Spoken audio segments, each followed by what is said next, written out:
I'm Christy with Raising Clovers, and I have been promising that I was going to share with you about how I organize our homeschool. And really, this is going to take several videos to do, and I'm writing a whole blog series on it as well. And the first thing I wanted to share with you is how I create my course of study. Now, you're probably thinking to yourself, what in the heck is a course of study? And I guess the best way to describe a course of study is to think about the fact that you're basically looking at an overview of your whole school year and kind of the course that you'll be taking. So I think that's probably the best way to explain it, is the course of the studies that you will be using for the year. So the best way to start your course of study is to start out by just writing all the subjects that you want to be teaching in that year. And it's really important to know what your state laws are for which subjects need to be taught and which ones, well, aren't necessarily necessary. So obviously in California, Bible is not something that has to be taught. In fact, it's probably frowned upon in public schools. In fact, it is frowned upon in public schools.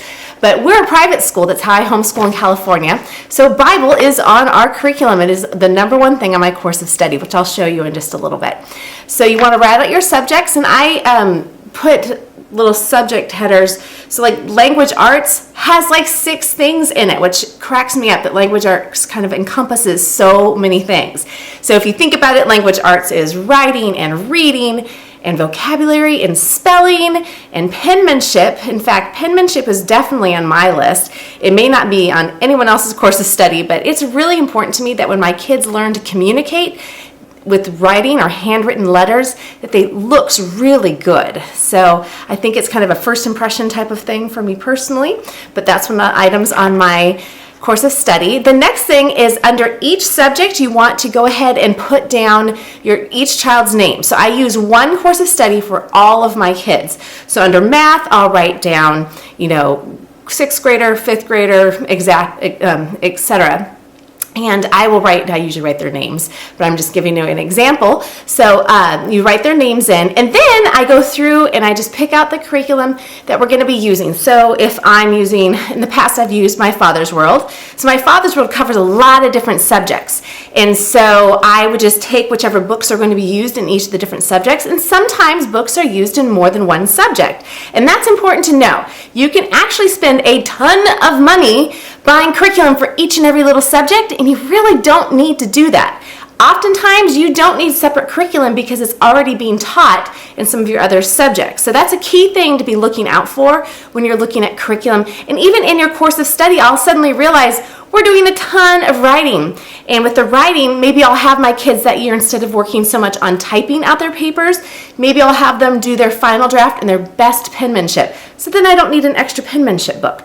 This next year, we're going to be using a grammar program, which I'll talk about in another video, that actually has them writing out things. So my 7th grader next year is going to be doing his editing with grammar, and the editing part where he has to write out the corrected sentence is going to be part of his penmanship. So I'm kind of combining those two subjects, so I'm not buying him a penmanship book. So I will go through my course of study with you, and hopefully that helps. I would love it if you could subscribe to my blog, because that is actually where I'm going to put all of the course of study information for you on there, with a few extra tips as well. You can, of course, subscribe to this vlog as well. I'm going to be trying to create videos this entire summer with different organizational things that I do. So as I'm purchasing my curriculum, which I'm ready to do, so as I purchase my curriculum, I'm going to show you how I plug it into my course of study, how I tear it all apart and basically put it in our little file boxes for the year, and how I get my older kids to be independent learners through doing that. So hopefully you'll join me on the journey. And if you're not a homeschooler, I hope this encourages you, just even in how you handle any kind of work that you do at home with your kids.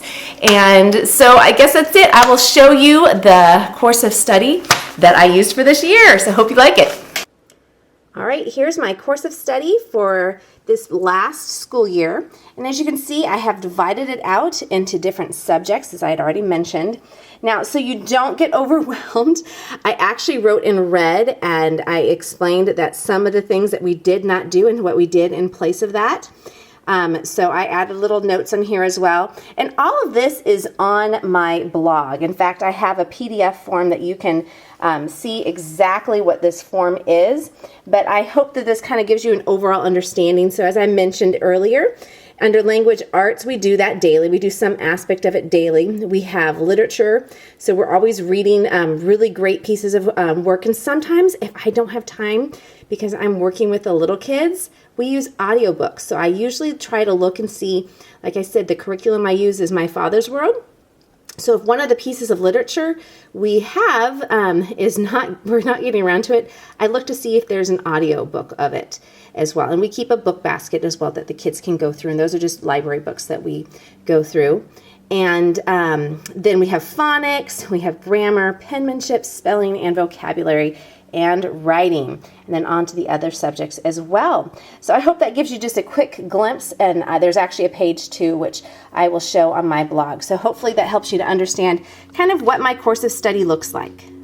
So there you go. There's the course of study. I hope that clears up what a course of study is and why I personally feel it is so important to have a course of study when you are planning out your school year. I really believe that it is like the one thing that keeps me on track and knowing exactly what I'm going to do. As you can see from my course of study, which I just showed you, it does not always, everything doesn't get covered. So I kind of put everything on there that I'm hoping to get to, and sometimes things just have to be skipped, and it's okay. It tells me that there might be things I need to come back to the next year. So it's just a great, easy way to pull your homeschool together. And again, thank you so much for joining me. And I hope that if you like this video, you will share it with your friends. If you're interested in homeschooling or have any kind of homeschool questions, please comment below and I will do my best to get back to you about all of your different homeschool questions. And I try to actually plan out some of the videos based upon some of the questions that I get in other vlog comments as well. So thank you so much. Be sure to like this video and subscribe below. And I will be adding different links as well on the bottom section as well. So check those out. So thanks so much and have a great day.